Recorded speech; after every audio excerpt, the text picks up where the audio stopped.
সিলেটের জাফলং এলাকায় ইউনিয়ন জামাতের আয়োজনে ইফতার ও দোয়া মাহফিল অনুষ্ঠিত হয়েছে।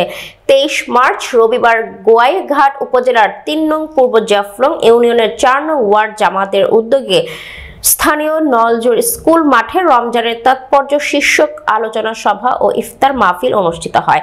পূর্ব জাফলং ইউনিয়নের সেক্রেটারি মোহাম্মদ আজিজের সঞ্চালনায় ও ইউনিয়ন সভাপতি নাজিম উদ্দিনের সভাপতিত্বে প্রধান অতিথি হিসেবে উপস্থিত ছিলেন গোয়াইনঘাট উপজেলার জামাতের আমির মাস্টার আবুল হোসেন। এই সময় বিশেষ অতিথি হিসেবে আরো উপস্থিত ছিলেন জৈন্তাপুর উপজেলার জামাতের আমির গোলাম কিবরিয়া, সাবেক আমির আনারুল আম্বিয়া, গোয়াইঘাট থানার নায়েবে আমির ডক্টর আব্দুল নূর সহ অন্যান্যরা।